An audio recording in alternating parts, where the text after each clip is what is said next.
E a gente vai iniciar isso aqui, essa aula 8 do nosso curso sobre Hotbard, Concebendo a Liberdade. E essa é uma aula menor sobre algumas coisas de restrições que a coroa fazia, ou oligarquia interna fazia nos Estados Unidos. Nas colônias, no caso, né? Não era Estados Unidos per se ainda. Então, o mercantilismo, né, que a gente já falou anteriormente. A atitude fundamental da Inglaterra em relação às suas colônias era de dominação, regulamentação e exploração. Então, três coisas, né? Dominação, mandar naquele território, regulamentar comércio, impostos e coisas naquele território, embora o imposto era feito propriamente por ele, não sempre, depende. E exploração imperial, né? Sugar o máximo possível das colônias, em benefício dos mercadores e fabricantes do centro imperial. Então sempre os colonos, eles eram vistos como um meio para o fim deles ficarem mais ricos, né? Então a gente tem essas pessoas nas colônias, a gente quer que elas dêem dinheiro para nós, no geral. A gente quer ganhar algo através disso, né? A estrutura mercantilista básica foi construída pelos atos de navegação durante o século XVII, antes mesmo da Grã-Bretanha estivesse em condições de tentar impor essas regulamentações. No geral, a estrutura de regulamentação vai ficar pior posteriormente. Quanto mais dominação for de fato real e a meio que autarquia das colônias não ser algo tão tangente, né? Tangível. O objetivo era beneficiar o comércio inglês e fornecer matéria-prima ao país de origem. Matéria-prima é o que você usa, por exemplo, sei lá, a matéria-prima para plantação de arroz, matéria-prima para se plantar soja, enfim, ou matéria-prima para você, faz o próprio ferro, né, para você fazer estruturas metálicas ou coisa do tipo, armas, enfim, ou coisas específicas industriais posteriormente, né? Todo tipo de matéria-prima, o objetivo era exportar para eles, né, se possível. Para sempre, o enriquecimento do comerciante ou fabricante do inglês era o objetivo, né? O MEI era uma rede crescente de restrições e proibições a serem aplicadas pelo braço estatal, né? Então a coroa, ela não queria o bem das colônias necessariamente. Ela queria que eles sobrevivessem, que eles se prosperassem, mas prosperar para eles, não em si mesmos. Então as restrições que eles faziam visavam, por exemplo, porque alguém poderia querer ser um oligarca nas colônias, por exemplo, sei lá, em Nova York, Nova Jersey, em Virgínia, em Connecticut. Cara, porque ser um oligarca te dá privilégio. Você tem privilégio de terra, Land Grant, que eu já citei anteriormente. Você tem privilégio em que você pode ter um controle sobre a colônia em si, aquela região. Você pode proibir, fazer questões de importações, exportações. Você pode fixar a taxa de câmbio. Você pode fazer coisas que te beneficiam, mas não o povo. Esse é o ponto. O mercantilismo foca é fazer o rei enriquecer, né? E o rei dando benefícios para quem faz ele enriquecer. A lei de navegação seguinte, a lei de Staple, de 1663, garantiu um monopólio não orgânico, tá? Um monopólio criado pelo Estado, do comércio colonial aos comerciantes ingleses. Então entenda que os ingleses, eles sempre queriam controlar os colonos. Até que uma noção de identidade nacional que falou, pô, porque eu não posso ser um país eu mesmo, nós mesmos, né? Ao proibir qualquer importação de produtos europeus para as colônias que não passassem pela Inglaterra e pagassem impostos ingleses, né? E que não fossem transportadas em navios construídos pela Inglaterra. Então, eles proibiram a importação de produtos europeus. Então, você, por exemplo, eu quero comprar da Holanda, eu quero comprar da França, eu quero comprar da Alemanha. Eu sou obrigado a tem um navio inglês que vai levar isso, que permite um controle de impostos e controle do flow de comércio de importação. No caso de importar é você comprar de fora, né? Exportar é você vender. No caso, eles tinham esse controle. Esse controle não necessariamente daria para todas as colônias. Da forma que a gente pode pensar que isso daqui é para tudo. A gente nunca pode ver as colônias de forma homogênea. Então, cada uma em seu contexto diferente. Esse é um ponto bem importante. Em questão de liberdade e tal. Mas no geral, essa lei buscava errar os colonos, né, na prática. Isso foi o crescimento deles. Tinha The Hat Act, que hat em inglês é chapéu. Tem até um livro bem famoso, The Cat in the Hat. O gato de chapéu, né? A lei do chapéu, naquela época o chapéu obviamente era muito usado, né? Proibia a exportação de chapéus de uma colônia pra outra. Então, você tinha que comprar de fora. Você não podia, da Virgínia, importar algo de Nova Jersey, de Connecticut ou da Geórgia. Se bem que Geórgia não produzia nada. Então ela proibia comprar chapéu de colônia pra outra. Isso é abominável, né? E até hoje em dia ainda fazem. No Brasil tem casos disso, né? Eu citei o Bruno Covas, prefeito que era de São Paulo, ele fez uma lei que não podia importar de outros estados fogo de artifício. Por uma razão horrível, né? Com relação a, entre aspas, poluição sonora, né? Mas enfim. O segundo ponto é restringir o número de pessoas autorizadas a fabricar chapéus. Isso aqui é uma coisa que, até hoje, muitos países fazem. Isso é uma coisa ruim, porque ferra o próprio país. O próprio estado se ferra, porque a verdade é que quando você coloca... você tem que ter um certificado pra fazer... Obviamente, tem áreas que você precisa de um certificado, que você precisa de uma constatação que você sabe o tema. Por exemplo, medicina, próprio direito. Tem áreas que você precisa de uma prova básica que você sabe o tema. Que você é aplicado pro tema. É óbvio que ninguém quer ir num médico, que ele aprendeu sozinho, lendo o livro sozinho. Não, isso... Talvez uma pessoa consiga fazer isso, mas no geral isso não faz sentido, não tem lógica. Só que muitas áreas autônomas, você não precisa disso, cara. Muitas áreas você não precisa de aprovação de alguém pra fazer. Por exemplo, recentemente tem essa questão do CREF na área de academias e tal. Cara, o CREF é simplesmente inútil, cara. Se alguém pegar esse corte e manja do tema, pode até cortar aqui. Fazer um corte. O CREF é inútil. É basicamente um monopólio de quem pode dar aula ou não em academias. É inútil, cara. É inútil. É simplesmente inútil. Alguém quer controlar isso daí, é isso. Eles ganham controlando isso. É monopólio. É inútil. Tem pessoas que não tem o CREF e são melhores que as pessoas que têm o CREF. E aí, como você faz? Tem que ter faculdade de educação física. Não necessariamente, cara. Pra dar aula em escola, talvez. Não, talvez não, nesse caso você precisa, mas na academia, se você é um personal trainer, você tem de repente você nem aprende, você aprendeu com pessoas da área, por exemplo. Alguém que é muito, assim, internacional na área. E aí você não viu a necessidade de fazer um CREF. Pra que você precisa do CREF? Recentemente proibiram uma nova associação que tava dando cursos pra personal trainers. E eles... Eu não sei o nome, mas o Governoid tava falando sobre isso. E os caras... o CREF não tava querendo... Tem cara do CREF que, cara, quer controlar tudo, cara. Ele quer controlar tudo. Ele quer controlar a vida das pessoas. Num tema que ele é meio que subjetivo às vezes, né? Ele é objetivo e subjetivo ao mesmo tempo. Tem pessoas que vão saber mais sobre o tema e eles não têm o certificado. Não é a mesma coisa que medicina, não é a mesma coisa que nutricionista. Não é a mesma coisa, cara. Não é a mesma coisa. Então tem áreas que o certificado ele atrapalha. É um controle, na verdade. Mas pode falar, mas se o cara for ruim, se o cara for ruim, as pessoas vão ver que ele é ruim e não é mais nele. Simplesmente assim. Então, 3. Limitava o número de aprendizes em cada empresa de chapéu. E proibia aprendizes, caso negros, de também. Então, que é outra questão imoral, né? Eles proibiam. Isso posteriormente nos Estados Unidos vai ser um problema, né? Que vai ter várias proibições imorais em relação a os afrodescendentes dessa região, né? Então, os Estados Unidos, na minha opinião, historicamente é o país mais preconceituoso até hoje em dia, né? Tava até onde eu dava aula de inglês, tem professores que eles iam lá constantemente para os Estados Unidos e eles falavam, cara, que, por exemplo, se você ser latino ali, já é uma forma de... Muitas pessoas já vão ver você com desdém, já. Não é que tem... As pessoas falam do Brasil, mas o Brasil não tem isso no nível que tem nos Estados Unidos, cara. Os Estados Unidos é um nível... Depende do estado que você tá, né? Mas é outro nível de preconceito lá. É tipo... Negócio bizarro. Até historicamente você vê isso, que é muito mais outro nível de preconceito. Então, obviamente, isso que eles faziam é imoral. Imoral. Não tem como. Por direito natural, sempre que eles fizeram foi errado. Né? Em relação à escravidão e tal, sempre foi errado. Sempre foi errado, não é questão de questão histórica, sempre foi errado.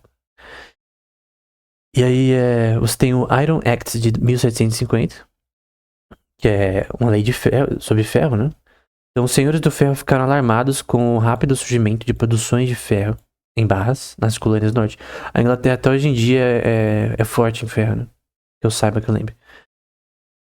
As colônias do norte após 1735. Com amargura, pediram tarifas proibitivas sobre a importação de ferro gusa e até mesmo a supressão total da indústria siderúrgica americana. Então, quando as colônias elas se tornavam melhores em alguma coisa que a Inglaterra, eles colocavam tarifa. Tarifa é você... No caso, você pode ter tarifas de importação, que é um imposto meio que para você controlar nível de balanço comercial de importação e exportação, algo imoral, na minha opinião. Tarifa não deveria existir. E, no caso, essas tarifas faziam a indústria siderúrgica americana ficar com problema, porque você precisa importar matéria-prima. O Trump, por exemplo, tava colocando tarifas em várias coisas ali. Isso é uma coisa errada, cara. Não tem como. Por mais que se eu fosse dos Estados Unidos, eu seria um republicano, com certeza. Mas eu posso dar certeza que essa noção do Trump tá errada, cara. Ele não deveria usar tarifas. Por mais que ele tenha suas razões, ele tá errado, cara. Não tem como. Não tem como. Isso nunca vai dar certo. Isso nunca vai ser bom. Mesmo do ponto de vista político, nunca vai ser bom. Você vai ferrar suas próprias empresas. Então... Só que nesse caso é uma coisa externa, né? Era a coroa inglesa fazendo isso para ferrar os americanos. Então você tem que entender que a indústria inglesa sempre tinha inveja da americana. Se eles faziam alguma coisa a mais, isso era algo inaceitável para eles. A lei permitia a isenção de impostos sobre o ferro gusa e barras coloniais, mas proibia qualquer aumento de produção de ferro acabado, ou seja, produto final, incluindo laminadores para fabricar pregos e laminadores de galvanoplastia para fabricar chapas de ferro, ou fornos de aço, né, para fabricar aço. Então você basicamente proibia, você limitava a produção. Por que você quer limitar a produção? Porque eles não competem, porque, por exemplo, se eles conseguem produzir de forma melhor, eles conseguem vender por um preço menor para toda a Europa. E aí eles estão meio que competitivamente melhores do que os ingleses. Então a coroa inglesa fala, pô, eu controlo essas colônias, como que elas vão ficar melhores que eu? E vão desmembrar meu mercado, vão pegar, porque a fatia do mercado, ela compra de um nível finito de mercadorias, né? Então se tem um cara que vende melhor, vai comprar do melhor, e o outro perde. Nesse jogo de soma positiva da teoria de Von Neumann, alguém vai perder nesse problema. Então eles não queriam perder. Felizmente a lei de ferro também não era aplicada com muito rigor, né? Então era uma lei, mas não era tão aplicada assim. Então a gente tá vendo várias legislações que estavam ferrando a economia americana, né? Isso já no começo do século XVIII. A Naval Stores Act, ou Lei de Armazéns Navais, consequentemente dizia, primeiro, estendeu a proibição do corte privado aos pinheiros bravos e a árvores de alcatrão no domínio público. Então você tem que entender que os barcos eram feitos de tipos de madeira. Então não era no nível atual, né? E isso envolvia uma busca de matéria-prima, seja importação ou você mesmo pegar a sua própria matéria-prima. Pior que posteriormente vai ter uma lei do pinheiro que vai ser pior ainda, que vão controlar os pinheiros das regiões, enfim, nossa, um negócio absurdo. E árvores com diâmetro de 30 centímetros ou mais localizadas em qualquer uma das colônias do norte, né? Mas o diâmetro foi medido de uma posição mais alta do que na Carta de Massachusetts, né? Então o domínio sobre as árvores em si, porque você tem a matéria-prima para fazer barco, né? Sem madeira você não faz ela. Nesse caso de pinheiro. Ponto 2. Incluiu os suprimentos navais na lista enumerada e concedeu generosas recompensas pela exportação de suprimentos navais para a Inglaterra. Ou seja, se vocês exportarem para mim, tu ganha. Só não vai exportar para os outros, senão você vai ver comigo. Vai ter hora que eles vão proibir você de exportar para a Europa, dependendo da colônia, enfim. Incluindo pinche, alcatrão, resina, teribentina, cânhamo, mastros e outras madeiras. Né? Então tudo, cara. Tudo eles não... coisas com relação à madeira, né? Tudo eles... Tudo que tinha a ver com construção de barco eles não permitiam, né? O corte das árvores foi maiores, além disso, só poderia ser feito sob uma licença real especial. Ou seja, tu só poderia pegar aquelas árvores maiores se você tivesse uma licença. Por quê? Porque eles queriam... Tem que entender a razão. Uma lei tem uma razão, tem um objetivo. Tem uma aplicação. O objetivo dele já era pernicioso por design. A coroa já queria ferrar todo mundo. Ele queria limitar o crescimento. Você sabe que isso ferra todo mundo? Que isso inibe o crescimento das próprias colônias. E atrasa o crescimento delas, atrasa o crescimento de produção delas e a prosperidade delas. Ou seja, você estava literalmente fazendo as colônias ficarem mais pobres por mais tempo. E é isso. Tá basicamente ferrando todo mundo arbitrariamente por ganho próprio. Isso é imoral, cara. Isso é imoral. Esse tipo de lei é imoral, cara. Tu tem que entender que leis, elas não são por design corretas.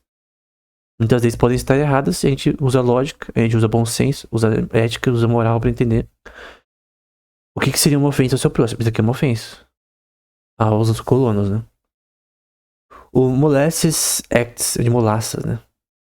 Então, a Ato de Molassas de 1733, sem os grandes produtos básicos do Sul, com o seu mercado inglês pronto, por exemplo, tabaco e arroz, o Norte só podia comprar produtos manufaturados ingleses. Manufaturados quer dizer que já foram... A indústria já produziu eles em si. Transformou a matéria-prima em várias etapas de produção no produto final. Vendendo grãos e provisões para as Índias Ocidentais em troca de açúcar e seu derivado em melaço, né? E o Norte não podia vender seus produtos para a Inglaterra. E com melaço se fazia várias coisas. Em grande parte porque as leis inglesas sobre o milho excluíam o trigo do Norte e as importações de alimentos salgados eram proibidas em benefício dos produtores ingleses. Então sempre estava tentando proteger a economia inglesa, ferrando a americana, né? Com isso daí, cara, já tem o suficiente pra ter uma revolução, cara. É que a revolução não foi feita de forma... Quando proibições ficaram piores, cara. Quando eu digo piores, é bem piores mesmo. De ser um negócio, assim, de outro nível, né? Então, demorou, assim, pra ter, mas já tinha razões históricas, até a declaração de independência. Já vai demonstrar isso aí, cara. Já tinha razões pra sair da coroa da Inglaterra há muito tempo, cara.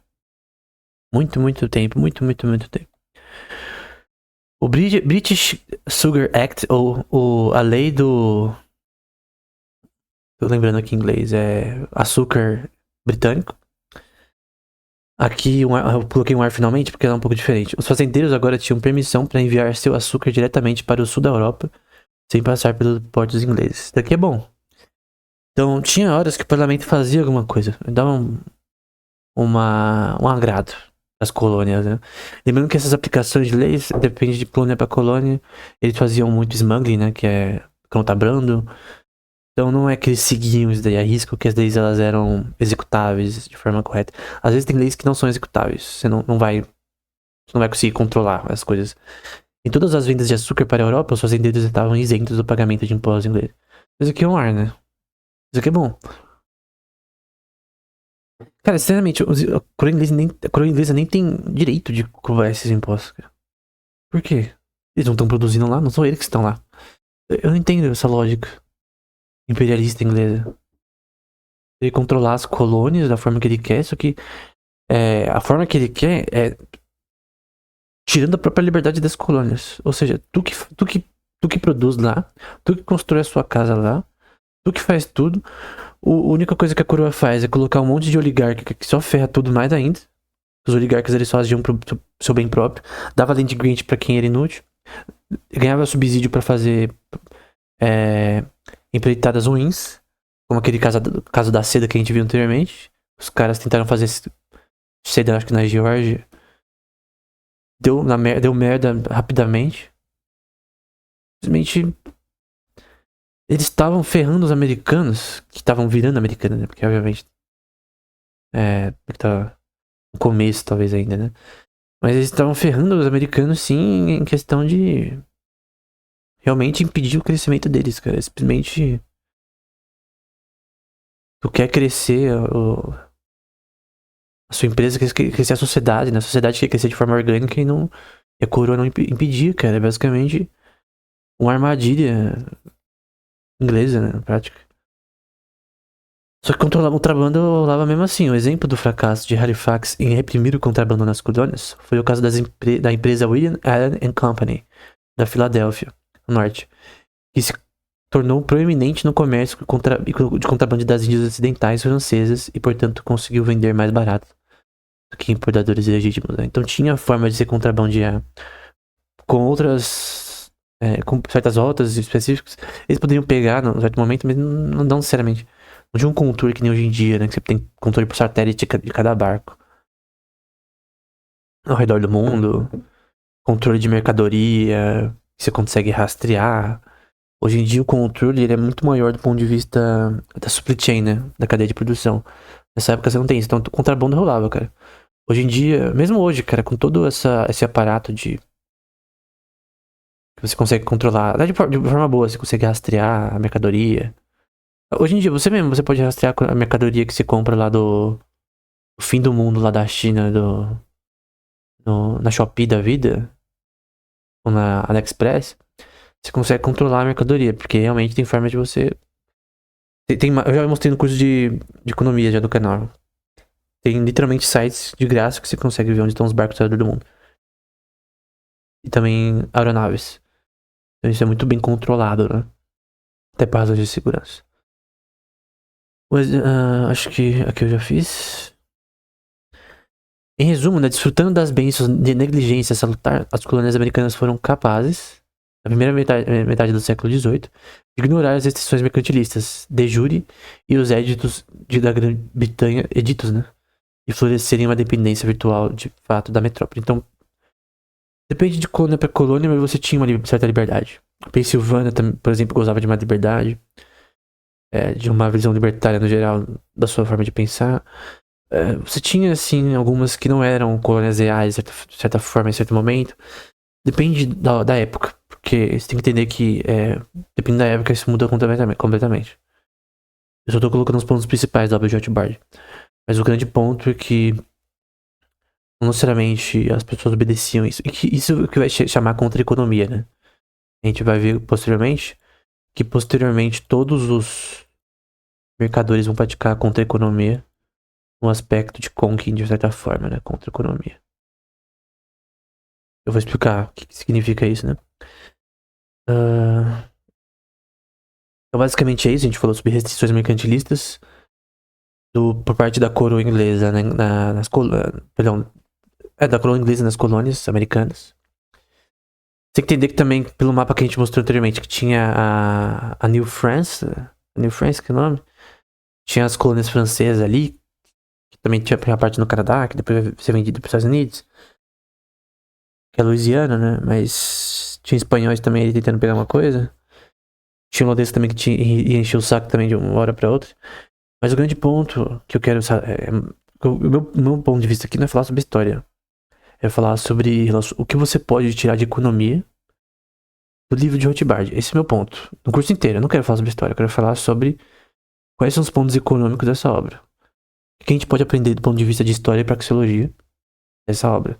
E um grande ponto de questão de praxeologia é que sistemas inorgânicos intervencionistas criam uma impossibilidade da prosperidade. Ao contrário do efeito cataláctico da economia. Catalactics. Se eu lembrar o termo em grego... Obrigado, senhor. Senhor, posso me fazer lembrar o termo em grego? É catalonta. Eu escrevi um texto para outra linguagem sobre esse tema e eu falei um pouco sobre catalactics. E aí o termo em grego, eu vou tentar sentar de cor. Tá?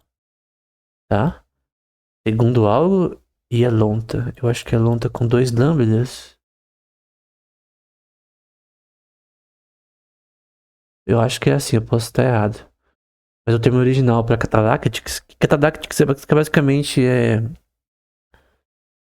uma economia de livre mercado. São efeitos de livre mercado espontâneos, né? Você não controla. É a mão invisível de Adam Smith agindo de forma natural.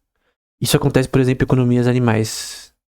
Perdão, economias ecológicas, né? Isso acontece. Essa espontaneidade gera um equilíbrio em estruturas ecológicas. Você pode falar que o que eu tô falando tem aplicações de teoria econômica para ecologia. Do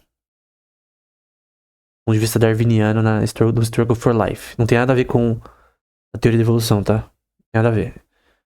Existe a teoria da evolução darwiniana. No próprio livro de Darwin tem a relação ecológica de luta pela existência. O que eu aceito do livro de Darwin é a luta pela existência, o struggle for life. O evolucionismo não.